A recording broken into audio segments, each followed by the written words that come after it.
ঈদের ছুটি শেষ হলেও উৎসবের আমেজ এখনো শেষ হয়নি।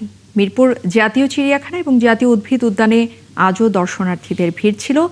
যান্ত্রিক এই নগরীতে বিনোদন প্রেমী সাধারণ মানুষ উপভোগ করছেন প্রকৃতির সান্নিধ্যে অনাবিল সৌন্দর্য। শিশুদের আগ্রহ নানান প্রজাতির প্রাণী এবং গাছগাছালিতে। সুমনা সুমির প্রতিবেদন, ছবি তুলেছেন আল মামুন।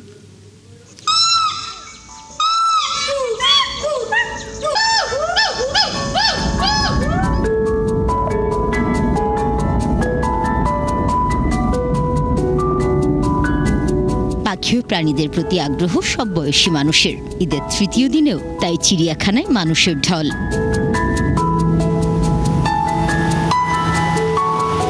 পরিবারের সাথে শিশুরা ঘুরে দেখছে পুরো চিড়িয়াখানা। পছন্দের প্রাণীদের দেখতে খাঁচার দেয়াল ঝুলতে দেখা যায় শিশুদের। বাঘ দেখেছি, তারপর বান্দর। চিড়িয়াখানায় আসতে মন চাইতো বাঘ ভাল্লুক দেখতে। বাঘ, সিংহ, বদর দেখছি, কচ্ছপ দেখছি, হুঙ্গুইল, হাপ, বাঘ, ভাল্লুক, সিংহ। আমি মামার কাছে আইছিলাম এটি দেখার লাগে। অনেক ভালো লাগছে জায়গাটা উপভোগ করে। এত মানুষ কোনো সময় দেখা হয় নাই। পরিচয় করার জন্য এদেরকে মূলত আনা। কারো আবার অভিযোগ অব্যবস্থাপনা নিয়ে। উঁচু নিচে উঠার সময় যে ধাক্কা লেগে। প্রাথমিক বলে ওই জায়গায় হসপিটাল আছে, যান চিকিৎসা ব্যবস্থা আছে। ওখান থেকে গেলে এখানে না ওইখানে আসার পরে বলে যে এখানে তো পশুদের চিকিৎসা করা হয় আঘাত লাগলে, কিন্তু মানুষের তো না। চিড়িয়াখানা কর্তৃপক্ষ জানান, ছোট খাঁচায় প্রাণীরাও হারাচ্ছে নিজস্ব বৈচিত্র্য। চিকিৎসকের পথ শূন্য। সংশ্লিষ্ট কর্তৃপক্ষ বরাবর বহুবার লিখেছি এবং ব্যক্তিগতভাবে আমরা যোগাযোগ করেছি, কিন্তু অনিবার্য কারণবশত কেন জানি এখনও এখানে চিকিৎসকের পদটা পূরণ করা হয়নি। তো এটা করা হলে এই ধরনের অঘটন ঘটবে না।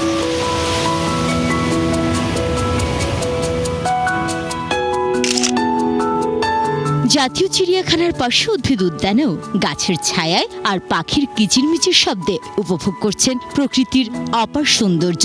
আমরা একটু যারা নিরিবিলি পছন্দ করি তারা একটু এই বোটানিক্যাল গার্ডেন অথবা চিড়িয়াখানা পরিবেশ বান্ধব জায়গায় আমরা একটু ঘুরতে পছন্দ করি। গাছ দেখতে ভালো লাগে, পাখিরা ডাকে, এগুলা ভালো লাগে। জঙ্গল খুব ভালো লাগে। খোলামেলা পরিবেশ আসলে ভালো লাগে আমাদের। নিরিবিলি আকর্ষণ, যে সবুজ শ্যামলী পাখির ডাক, এটা খুব ভালো লাগছে।